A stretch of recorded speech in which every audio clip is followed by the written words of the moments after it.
stand on shoulders. We stand on the shoulders of trailblazers, the people who came out before us, the people who mainstreamed their work in Irish society, and people who didn't apologise for anything, especially for being who they are. Now, Liam Ledwidge contacted me a while ago because he knows I like writing plays out of people's stories, and he said to me, I'm writing a book at the moment, and I'm wondering, might it be a play? Well, the answer is no, Liam, it's not a play. It's probably a mega feature film. There are so many lights, shades, locations, stories, passion, rotters, cheaters, good people, etc. that would have to be encapsulated on the silver screen. I'm reading at the moment, because we're presenting bursaries to playwrights who are not working during this COVID crisis. I'm reading, I think, of 39 new Irish plays. But I wrote a book myself some time ago about gay theatre, and I had a launch, and I realised very quickly that the three people who were launching the book hadn't read it. And I promised myself that I would not come along to a launch of anybody's book without reading the book. So it arrived one morning, I had 39 plays ahead of it, and I picked it up.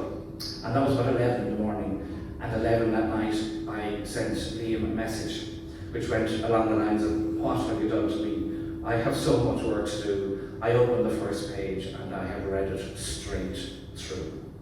There are people who are often victims today, or who emote on social media, etc. Well, when there were times when we very few people to speak to, and I'm sure Liam felt that very much so as a white person and gay person during his incarceration in South Africa. You know, when you don't have somebody to talk to, you need really to know who you are, what you can endure, and indeed how you will prevail afterwards. I was very moved by the book, very, very gripped by the book. It is a non-stop, pulsating roller coaster of drama. And of course I love drama because traduced in every way in South Africa, both morally, financially, emotionally, in any other way you can think of. And the fact that he has come through it, you know, with such fortitude, and that he can, you know, come here today, or that he can, you know, he's emerged back into society as a confident and articulate individual, I think is a great tribute to him, to his personality. And the book itself is a great read. I would recommend it.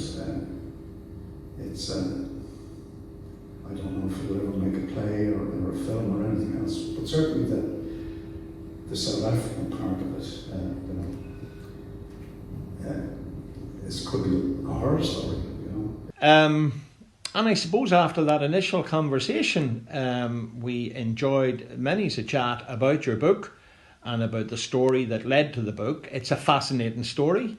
I have no doubt people will read and possibly reread, because your story, so well told, brings us into the joy and the pain, and also the sadness, and at times, of course, the hope that has brought you through it all. I'm conscious that laced all through your story is the importance of family and friends and faith, and I wanted to take this opportunity to wish you every success, God's blessing on the work that you have brought to fruition.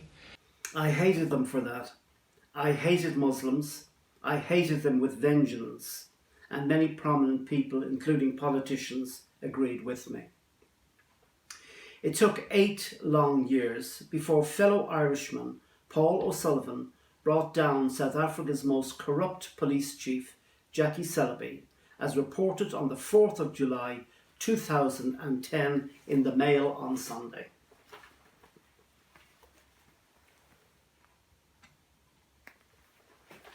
I want to make it quite clear that no blame lies with the good people of South Africa.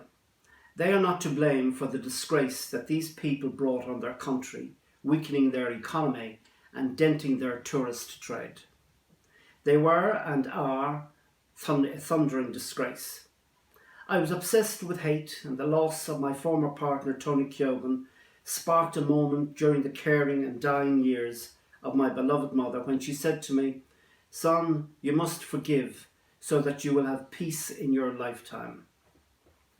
If you do not forgive, you will never have peace."